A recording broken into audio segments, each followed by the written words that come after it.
देखो बच्चों, हमें प्रश्नावली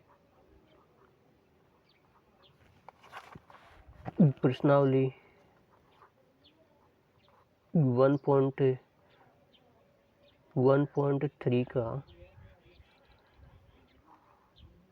थोड़ा बेसिक और उदाहरण देखेंगे। सबसे पहले हम ये देखेंगे कि अपरिमेय संख्या इरेशनल नंबर्स क्या होते हैं। तो वे संख्याएं जिनको p/q के रूप में लिख सकते हैं वो तो परिमेय संख्याएं होती हैं, लेकिन हमने यहाँ पे क्या लिखा कि वे संख्याएं जिनको p/q के रूप में नहीं लिखा जा सकता है वे अपरिमेय संख्याएं होती हैं। और यहाँ पे p और q इंटीजर्स होते हैं, पूर्णांक होते हैं, और q बराबर ये नीचे वाला हर है, ये 0 नहीं होना चाहिए। अपरिमेय संख्याओं को ऐसे डिनोट करते हैं, प्रदर्शित करते हैं, और इसके उदाहरण होते हैं √2, √3, √5, √6, √7, पाई आदि इसके उदाहरण होते हैं। जैसे √4 है तो ये अपरिमेय नहीं होता है कि √4 का तो 2 निकल आता है। √9 है, इधर देख लो, √9 है तो √9 का तो वर्गमूल निकलता है, 3 आता है।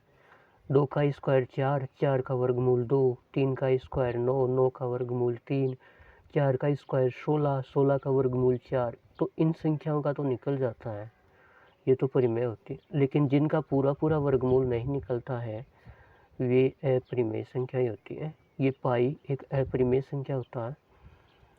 यहाँ पे देखो 1 0, फिर 1 1, कोई भी संख्या रिपीट नहीं हो रही है, फिर 1 3 बार, फिर 1 4 बार, फिर 1 5 बार, फिर 1 6 बार, ऐसे लिखते जाएंगे।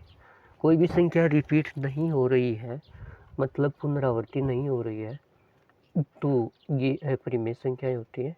और अपरिमेय संख्याओं को हम कहते भी हैं अशांत अनावर्ती संख्याएं।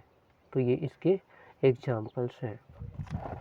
एक प्रमेय है, ये आगे उदाहरण को हल करने में अपने काम में आएगी, इसको देख लो। माना p एक अभाज्य संख्या है, यदि p a² को विभाजित करती है, कोई नंबर है a², कोई संख्या जिसका स्क्वायर है उसको अगर p विभाजित करता है तो p उस नंबर a को भी विभाजित करेगा, और यहाँ पे a कोई भी धनात्मक पूर्णांक है। तो ये प्रमेय हमें आगे उदाहरण में काम में आएगी। उदाहरण नंबर 9 देखिए अपनी किताब का। √3 एक अपरिमेय संख्या है, इस बात को सिद्ध करके दिखाओ। तो माना पहले इसको गलत ले लेंगे, पहले इसको परिमेय मान लेंगे, फिर इसको गलत दिखाएंगे और फिर कह देंगे कि √3 एक अपरिमेय संख्या है। तो माना √3 एक परिमेय संख्या है, और जब भी किसी संख्या को परिमेय मानते हैं तो उसके p/q के रूप में लिख देते हैं। तो इसको लिख दिया हमने a/b, जहाँ a और b सहभाज्य संख्या होती है। सहभाज्य संख्या का मतलब ये होता है कि जब इन दोनों के हम अभाज्य गुणनखंड करते हैं तो उनमें से कुछ भी कॉमन नहीं आता है। जैसे मैं बताऊं कि एक संख्या 8 है और एक संख्या 9 है, जब इनके हम अभाज्य गुणनखंड करते हैं तो 2 दूनी 4, 2 चौके 8, 2 दूनी 4, 2 एकम 2, 3 तिया 9, 3 एकम 3। तो जब इनको हम लिखते हैं 8 को तो लिखते हैं 2 गुणा 2 गुणा 2 गुणा 1, 9 को लिखते हैं 3 गुणा 3 गुणा 1। इनमें कुछ भी कॉमन, कोई भी गुणनखंड कॉमन नहीं है, एक के अलावा कुछ भी कॉमन नहीं होता है। इन दोनों में कुछ भी गुणनखंड कॉमन नहीं होता है। तो ये दोनों संख्याएं 8 और 9 कैसी संख्याएं होती हैं? सह अभाज्य संख्याएं होती हैं। ठीक है, ये सहभाज्य संख्याएं होती हैं। तो ये a और b सहभाज्य संख्याएं मान के चलते हैं यहाँ पे। अब हम क्या करते हैं कि √3 बराबर a/b है, तो इसको क्रॉस मल्टीप्लाई कर लेते हैं, √3 को b से और 1 को a से, तो √3b और a बराबर √3b हो जाएगा। अब दोनों तरफ वर्ग करने पर तो वर्ग कर लो, a का स्क्वायर √3b का स्क्वायर 3b² होता है। अब a स्क्वायर को हम लिख सकते हैं 3 गुना b², ये इसके गुणनखंड कर लिए हमने। तो अब a स्क्वायर का गुणनखंड 3 है ना 3 गुणनखंड? बिल्कुल है। तो 3 संख्या a का भी गुणनखंड होगा। अभी अभी हमने एक थ्योरम पढ़ी थी ना कि p कोई अभाज्य संख्या है, p a² को विभाजित करती है तो p a को भी विभाजित करेगी। यही बात यहाँ पे है कि 3 अगर संख्या a² का गुणनखंड है तो 3 संख्या a का भी गुणनखंड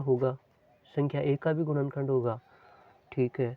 अब मान लिया कि a की जगह हमने मान लिया 3m, आप कोई भी नंबर मान लो, 4m 3m कुछ भी मान लो, मैंने मान लिया 3m। ये a बराबर 3m इस समीकरण 1 में रखने पर a की जगह यहाँ 3m रखो तो 3m² बराबर 3b², इसको स्क्वायर कर लो, 9m² बराबर 3b², 3 से 3 इधर कट जाएगा 3 बार, तो b² बराबर कितना बचा 3m², ठीक है। तो ये b दूसरी संख्या थी हमारी, इसके गुणनखंड करेंगे तो ये भी 3 गुना m² है। तो 3 संख्या b² का ये गुणनखंड है तो 3 संख्या b का भी एक गुणनखंड होगा। तो अब यहाँ पे बच्चों देखो कि 3 है वो इस संख्या a² और a का भी गुणनखंड है, 3 है वो इस संख्या b² और b का भी गुणनखंड है।